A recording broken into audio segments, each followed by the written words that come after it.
नमस्कार विद्यार्थी मित्रांनो, आजच्या लेक्चरमध्ये आपण इयत्ता 10वीच्या मराठी व्याकरणातील वाक्प्रचार या घटकाचा अभ्यास करणार आहोत. हा घटक तुम्हाला परीक्षेमध्ये 4 गुणांसाठी आहे. यामध्ये तुम्हाला 2 वाक्प्रचार दिले जातात आणि त्या 2 वाक्प्रचारांचा तुम्हाला अर्थ आणि वाक्यात उपयोग करावयाचा असतो.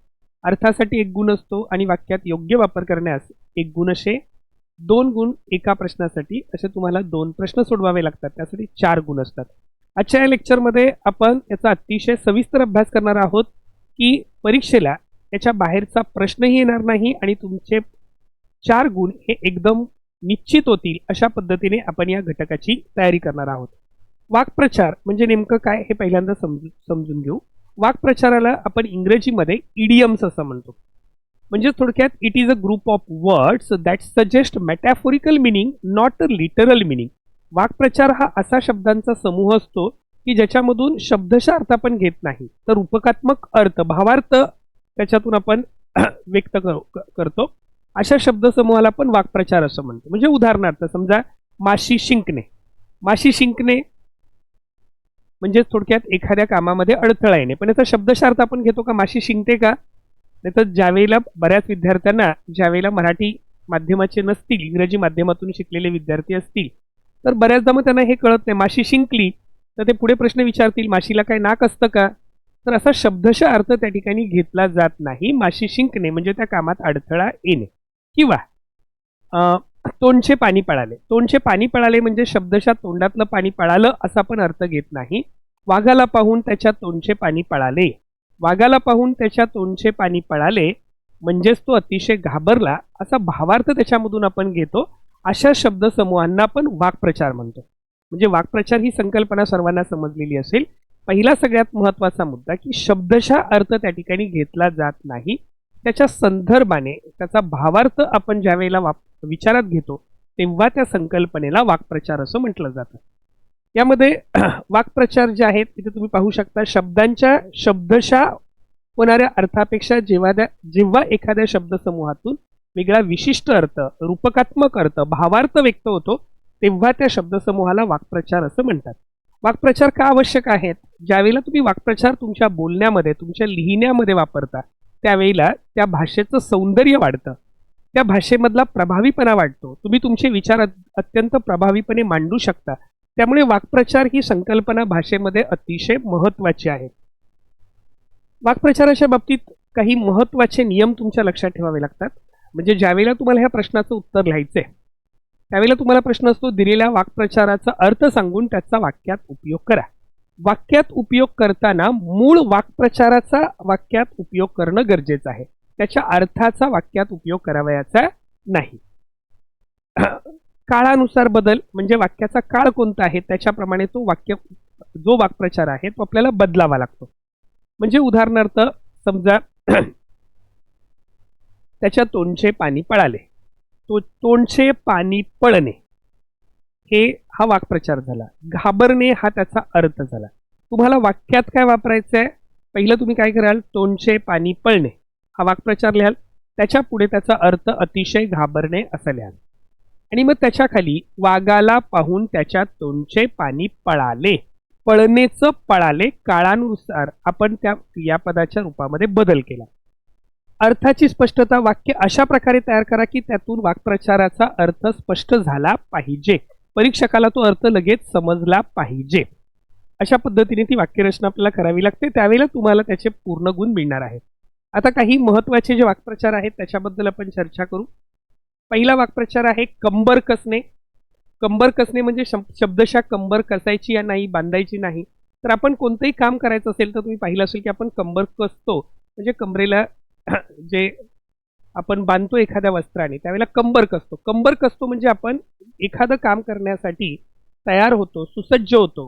म्हणजे 10वीच्या बोर्डाच्या परीक्षेसाठी समीरने आत्तापासूनच कंबर कसली आहे. म्हणजे 10वीच्या बोर्ड परीक्षेत चांगले मार्क्स मिळावे यासाठी त्याने तयारी सुरू केलेली आहे. तर तुम्हाला त्याचा अर्थ समजायला हवा, वाक्यात उपयोग करता यायला हवा. जीवाचे रान करणे, खूप कष्ट करणे. मुलाला डॉक्टर बनवण्यासाठी बाबांनी आपल्या जीवाचे रान केले. जीवाचे रान केले म्हणजे अतिशय काबाड कष्ट केले, खूप कष्ट केले. अशा अर्थाने आपण जीवाचे रान केले असं म्हणतो. डोळे उघडणे. डोळे उघडण्याचा अर्थ होतो चूक लक्षात येणे. परीक्षेत नापास झाल्यावरच अभ्यासाबाबत सोहमचे डोळे उघडले, म्हणजे सोहमला स्वतःची चूक लक्षात आली असा त्याचा अर्थ होतो. तर पहिल्यांदा तुम्हाला काय करायचंय, वाक्प्रचाराचा अर्थ लिहायचा आहे आणि त्याच्यानंतर त्याचा वाक्यात उपयोग करायचा आहे. अशा पद्धतीने हा प्रश्न सोडवावा लागतो. आणखी काही वाक्प्रचार बघू. आकाश फाटणे. आकाश फाटलं म्हणजे शब्दशः आकाश फाटलं का, नाही. आकाश फाटणे म्हणजे चोहोबाजूनी संकट येणे, संकटाची मालिका सुरू झाणे. म्हणजेच रामराव गावी परतल्यावर त्यांच्या समोर अगदी आकाश फाटलं, किंवा त्याच्या वडिलांच्या मृत्यूनंतर त्याचं आकाश फाटलं. आकाश फाटलं म्हणजे चहूबाजूनी त्याच्यावर संकट यायला सुरुवात झाली. कंठस्नान घालणे. कंठस्नान घालणे ठार मारणे. कंठस्नान घालणे ठार मारणे. बरोबर. आपल्या सैनिकांनी, पाकिस्तानी सैनिकांना कंठस्नान घातले. कंठस्नान घातले म्हणजे कंठापर्यंत आंघोळ घातली असा शब्दशः अर्थ घ्यायचा नाही, तर त्यांना ठार मारलं असा अर्थ घेतो. त्या शत्रूचा नाश केला असा आपण त्याचा अर्थ घेतो. धुडकावून लावणे म्हणजे तिरस्काराने, नाकारणे, प्रखर नकार देणे. माझ्या मित्राने आलेला प्रस्ताव धुडकारला. धुडकावून लावला म्हणजे तिरस्काराने तो नाकारला. भान राखणे, जाणीव ठेवणे. वडीलधाऱ्यांशी बोलताना आपण भान राखले पाहिजे, म्हणजे सावधगिरीने बोलले पाहिजे अशा अर्थाने आपण तो अर्थ विचारात घेतो. किंवा समजा हपकून जाणे आहे, तर त्याचा अर्थ होतो धक्का बसणे किंवा घाबरणे. अचानक झालेल्या अपघातामुळे सर्व लोक हपकून गेले.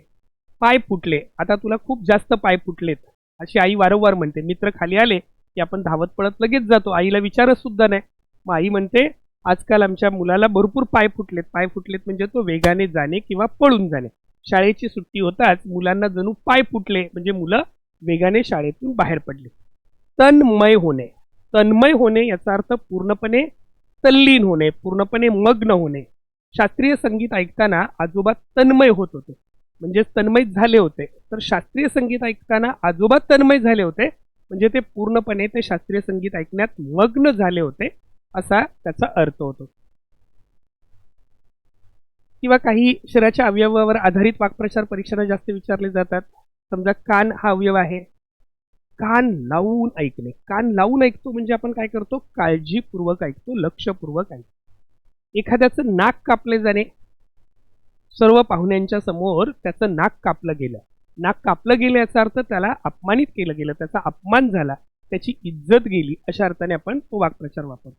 तोंड बोटात घालणे. तोंड बोटात घातलं म्हणजे त्याला काय कापलं वगैरे म्हणून तोंड बोटात घातलं नाही, शब्दशः अर्थ घ्यायचा नाही. तोंड बोटात घालणे म्हणजे आश्चर्यचकित होणे. म्हणजेच मित्राचा पराक्रम पाहून सर्वांनीच तोंड बोटात बोट तोंडात घातले असं आपल्याला बोलावं लागेल. बोट तोंडात घालतो म्हणजे आश्चर्याने ज्यावेळेला आपण बोट तोंडात घालतो त्यावेळेला आश्चर्यचकित होणे अशा अर्थाने आपण वापरतो.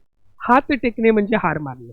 शत्रू पक्षाने सरते शेवटी हात टेकले म्हणजेच हार मानली, शरणागती पत्करली अशा अर्थाने आपण तो वाक्प्रचार वापरतो. डोळे जे आहे त्याच्यावरून डोळ्यात तेल घालून पाहणं.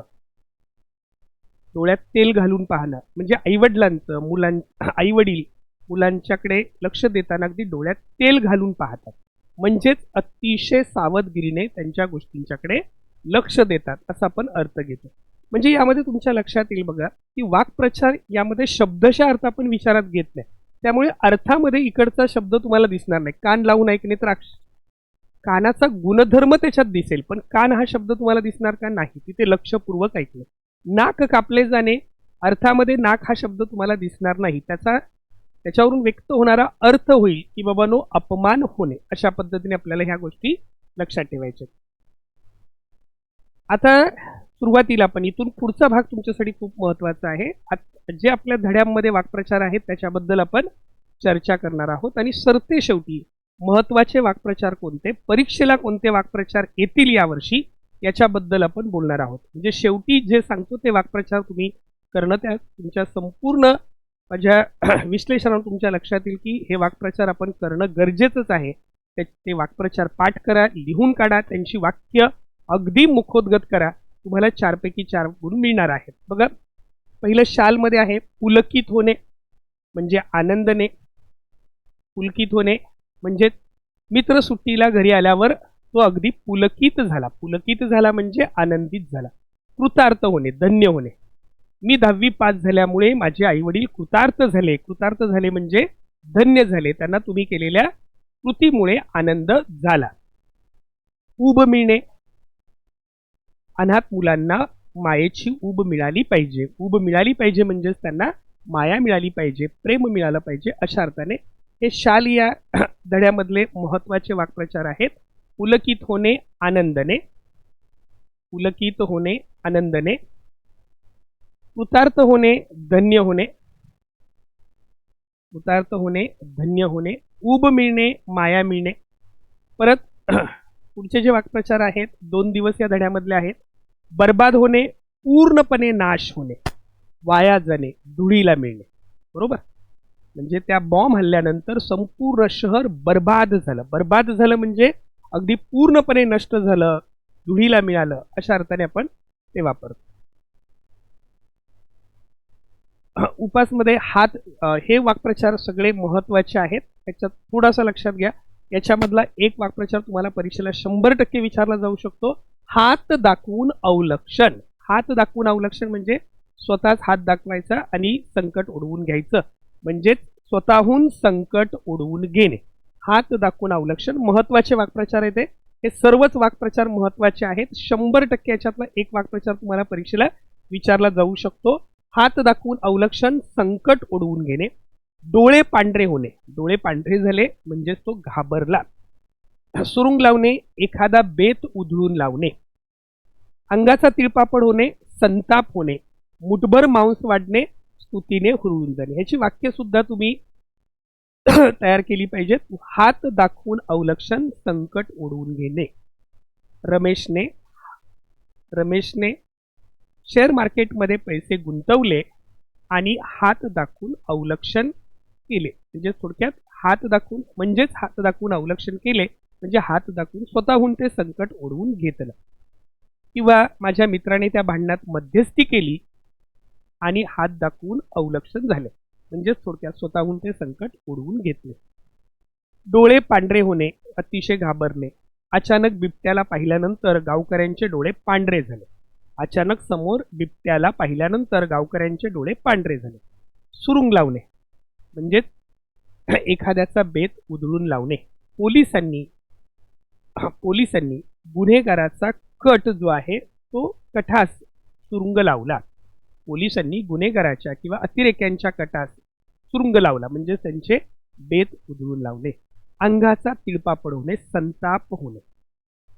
मी घरी पोचल्यामुळे वडिलांच्या अंगाचा तिळपापड झाला म्हणजेच वडील अतिशय संतापले. मुठभर मांस वाढणे, स्तुतीने हुरळून जाणे. स्तुतीने हुरळून जाणे म्हणजे वर्गात पहिला आल्यानंतर शिक्षकांनी कौतुक केल्यावर त्याचं मुठभर मांस वाढला म्हणजेच तो काय झाला, त्या स्तुतीने हुरळून गेला.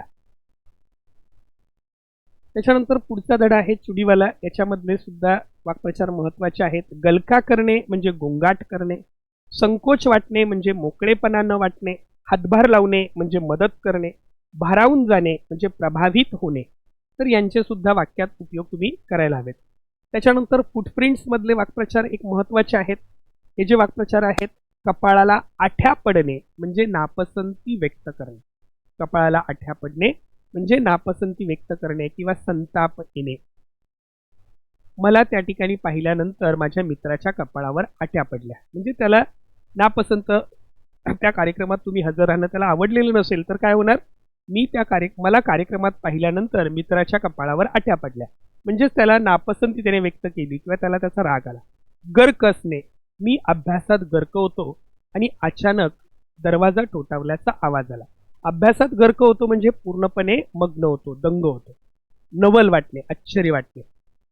समोरच माझ्या शिक्षकांना पाहून मला नवल वाटले म्हणजे आश्चर्य वाटले. मळमळ व्यक्त करणे म्हणजे नाराजी व्यक्त करणे. मळमळ व्यक्त करणे याचा अर्थ होतो नाराजी व्यक्त करणे. म्हणजेच शिक्षकांसमोर मित्राने माझ्याबद्दल मळमळ व्यक्त केली म्हणजे माझ्याबद्दल नाराजी व्यक्त केली अशा अर्थाने आपण ते वाक्यरचना करू शकतो. पुढे आहे मोठे होत असलेल्या मुलांनो या धड्यामध्ये मज्जाव करणे, मनाई करणे किंवा प्रतिबंध करणे हेही वाक्प्रचार अतिशय महत्वाचे आहेत.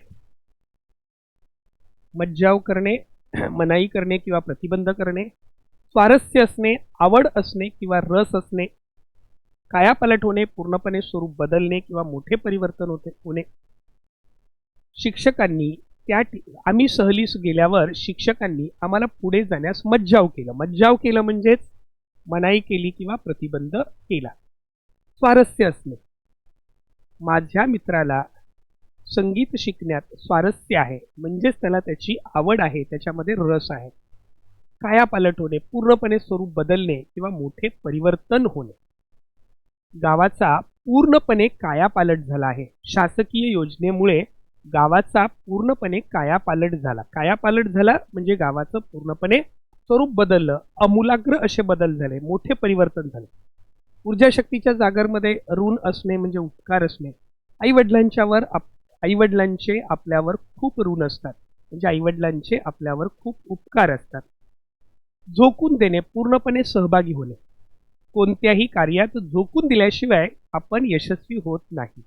कोणत्याही कार्यात झोकून दिल्याशिवाय आपण यशस्वी होत नाही. तर त्या ठिकाणी झोकून देणे म्हणजे पूर्णपणे सहभागी होणे असा अर्थ होतो. त्याच्यानंतर जंगल डायरीमध्ये उत्साहाला उधाण येणे, खूप आनंदित होणे. सहलीला गेल्यावर आमच्या उत्साहाला उधाण आले म्हणजे आम्ही अतिशय आनंदी झालो. रंगसाहित्याच्यामध्ये रममान होणे, मग्न होणे म्हणजेच आजी सांगत असलेली गोष्ट ऐकण्यात सगळी मुले रममान झाली होती. आजी सांगत असलेली गोष्ट ऐकण्यात सगळी मुले रममान झाली होती म्हणजे मग्न झाली होती. भान ठेवणे, जाणीव ठेवणे. वडीलधाऱ्यांशी संभाषण करत असताना आपल्याला त्याची भान असले पाहिजे, त्याचे भान असले पाहिजे म्हणजे त्याची जाणीव असली पाहिजे. खरा नागरिकमध्ये उपद्व्याप करणे म्हणजे नको त्या गोष्टी करणे. उपद्व्याप करणे, नको त्या गोष्टी करणे म्हणजेच आईवडिलांनी सांगून सुद्धा तो उपद्व्याप करतच राहिला. आईवडिलांनी वारंवार सांगून सुद्धा तो उपद्व्याप करतच राहिला म्हणजे नको त्या गोष्टी करत राहिला आणि त्यामुळे तो अपयशी ठरला. अर्जव करणे म्हणजे विनंती करणे. शक्यतो वडीलधाऱ्या लोकांच्याकडे, राजाकडे, सरकारकडे आपण जी विनंती करतो त्यावेळेला आपण अर्जव करणे हा शब्द वापरतो. शिक्षा कमी व्हावी म्हणून त्याने न्यायाधीशांकडे अर्जव केले. शिक्षा कमी व्हावी म्हणून त्याने न्यायाधीशांकडे अर्जव केले म्हणजेच त्यांना विनंती केली. तथ्य असणे म्हणजे सत्यता असणे. माझा मित्र ती गोष्ट पुन्हा पुन्हा सांगत होता कारण त्यामध्ये तथ्य होते. तथ्य होते म्हणजे ती गोष्ट सत्य होती असा त्याचा अर्थ होतो, सत्यता असणे.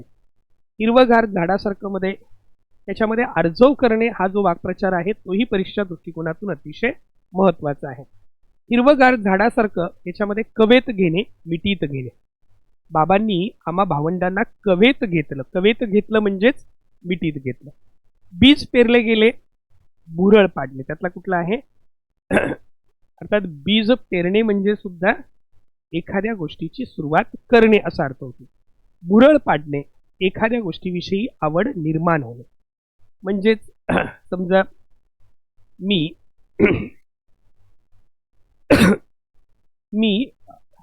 आमच्या गुरुवर्यांचं भाषण ऐकल्यानंतर मला त्या भाषणाची भुरळ पडली म्हणजे त्या भाषणाविषयी मला आवड निर्माण झाली असा त्याचा अर्थ आपण घेतो. तर अशा पद्धतीने आपण पुस्तकातले वाक्प्रचार पाहिले. हे सगळे महत्त्वाचे वाक्प्रचार जे आहेत ते वाक्प्रचार त्यांचा अर्थ लिहा. स्वतःची वाक्यरचना तयार करा. पाठांतर करण्यापेक्षा स्वतःची सोपी वाक्य तयार करा. अगदी सुटसुटीत अशी शिक्षकाला पटकन समजतील अशी वाक्य तयार करा. वाक्यात उपयोग करताना अर्थाचा वापर न करता मूळ वाक्प्रचाराचा वापर करा. बऱ्याचदा विद्यार्थी काय करतात, जो अर्थ आहे त्या अर्थाचा वापर करतात, अर्थाचा वापर करू नका. काळानुसार क्रियापद बदला. वाक्यात वापरलेल्या वाक्प्रचारासाठी खाली अधोरेखित करा जो वाक्यात तुम्ही वापरलेला वाक्प्रचार आहे की जेणेकरून परीक्षकाच्या पटकन तो लक्षात येईल. वाक्यात अर्थपूर्ण आणि व्याकरणाच्या वाक्य जे आहे हे अर्थपूर्ण आणि व्याकरणाच्या दृष्टिकोनातून अचूक असले पाहिजे याची काळजी घ्या. आता आपण जे आत्तापर्यंत बोर्ड परीक्षेला जे विचारलेले वाक्प्रचार आहेत याच्याबद्दल चर्चा करूया. हा भाग अतिशय महत्त्वाचा आहे. याची गुण विभागणी आणि जर बोर्डाचा कल आपण पाहिला तर तुमच्या लक्षात येईल की 4 गुणांसाठी विचारले जाणारे जे महत्त्वाचे प्रश्न आहेत आत्तापर्यंत तुम्ही पाहिलं तर सर्वात जास्त वेळा जो वाक्प्रचार विचारलाय तो म्हणजे अंगाचा तिळपापड होणे. अंगाचा तिळपापड होणे म्हणजे अतिशय राग येणे. अंगाचा तिळपापड होणे. आणि हे जे वाक्प्रचार आहेत वाक्प्रचारमध्ये एक गोष्ट नेहमी लक्षात ठेवा, शक्यतो वाक्प्रचारची पुनरावृत्ती होते आहे. जे अगोदरच्या परीक्षांना विचारलेले प्रश्न आहेत तेच प्रश्न पुन्हा पुन्हा विचारलेले जात आहेत. त्यामुळे इथून पुढचे वाक्प्रचार सर्वांनी अतिशय व्यवस्थित नोट डाऊन करा, ते तुमच्या वहीमध्ये लिहून ठेवा. यातलाच वाक्प्रचार तुम्हाला परीक्षेला येऊ शकतो. अंगाचा तिळपापड होणे, अतिशय राग येणे, अतिशय संताप येणे. याची व्याख्या आपण अगोदरही पाहिलेली आहे, त्यामुळे मी फक्त आता अर्थांच्या बद्दल चर्चा करतो. झोकून देणे हा वाक्प्रचार ही खूप वेळा परीक्षेला विचारलेला आहे. उत्साहाला उधाण येणे.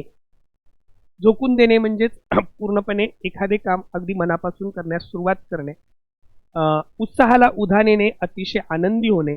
अर्जव करणे, विनंती करणे, हे जे वाक्प्रचार आहेत. उत्साहाला उधाण येणे, खूप उत्साही वाटणे, आनंद वाटणे. बाईंनी सहलीची सूचना वाचतात मुलांच्या उत्साहाला उधाण आले. मार्च 20, 22, 23 आणि जुलै 24 4 वेळेला तो एकच वाक्प्रचार विचारलेला आहे. गलका करणे, खूप गोंधळ करणे. मधल्या सुट्टीत सर्व मुले मैदानात गलका करू लागली. म्हणजे याच्यामध्ये फक्त हे लक्षात घ्या, लिहिताना याच पद्धतीने उत्तर लिहायचं. प्रथम अर्थ लिहायचा, त्याच्यानंतर वाक्य लिहायचं. वाक्य लिहिल्यावर मात्र जो वाक्प्रचार तुम्ही वापरलेला आहे उत्साहाला उधाण आले या वाक्प्रचाराला अधोरेखित करायचं. गलका करणे, खूप गोंधळ करणे. मधल्या सुट्टीत सर्व मुले मैदानात गलका करू लागली. मैदानात गलका करू लागली म्हणजे खूप गोंधळ करू लागली. झोकून देणे, पूर्णपणे सहभागी होणे, समर्पित होणे. त्यांनी समाजकार्यासाठी स्वतःला पूर्णपणे झोकून दिले. त्याने समाजकार्यासाठी स्वतःला पूर्णपणे झोकून दिले म्हणजे थोडक्यात तो पूर्णपणे सहभागी झाला, समर्पित झाला. मार्च 20, नोव्हेंबर 20, मार्च 20, 24, जुलै 23, 24 अशा वेगवेगळ्या परीक्षांना हा प्रश्न विचारलेला आहे. कवेत घेणे, मिठीत घेणे, प्रेमाने स्वीकारणे, नोव्हेंबर 20 ला विचारलेला आहे. भान ठेवणे, जाणीव ठेवणे. मुठभर मांस वाटणे, स्तुतीने खूप आनंदी होणे. अंगाचा तिळपापड होणे, जुलै 23, मार्च 23, 24, फेब्रुवारी 25. संतापणे, बेभान होणे, खूप राग येणे. संतापाने बेभान होणे किंवा खूप राग येणे. राहुलचे खोटे बोलणे ऐकून वडिलांच्या अंगाचा तिळपापड झाला. अंगाचा तिळपापड झाला म्हणजे वडिलांना अतिशय राग आला. पारंगत असणे, निपुण असणे किंवा हुशार असणे. माझी बहीण शास्त्रीय संगीतात पारंगत आहे म्हणजे निपुण आहे, हुशार आहे. जुलै 23च्या परीक्षेमध्ये विचारला प्रश्न होता. रममान होणे, दंग होणे, मग्न होणे. बागेतील रंगीबेरंगी फुले पाहण्यात मुले रममान झाली होती. बागेतील रंगीबेरंगी फुले पाहण्यात मुले रममान झालेली होती, अतिशय दंग झालेली होती. रममान झाली होती याला तुम्हाला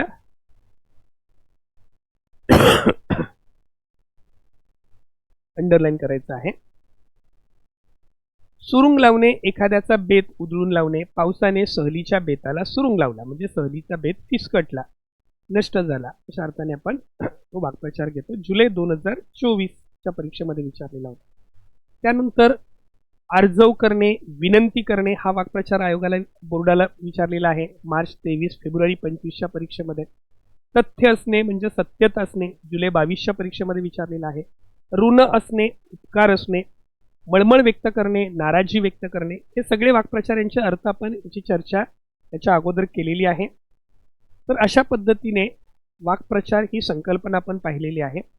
तसं पाहिलं तर जेवढं आत्ता मी लेक्चरमध्ये सांगितलेलं आहे तेवढं जरी केलं तरी तुम्हाला नक्की 4 पैकी 4 गुण मिळणार आहेत. त्यामुळे सर्व विद्यार्थ्यांनी हा व्हिडिओ व्यवस्थित ऐकला असेल. याचे महत्त्वाचे नोट्स, ती वाक्य लिहून काढा, त्याचे अर्थ लिहून काढा. आजच्या आजच ही सर्व पाठ करा. आपली 4 गुणांची तयारी नक्की झालेली आहे. हे 4 गुण तुम्हाला 100% मिळणार आहे. सर्व 10वीच्या विद्यार्थ्यांना ओमकार अकॅडमीच्या वतीने खूप खूप शुभेच्छा. धन्यवाद.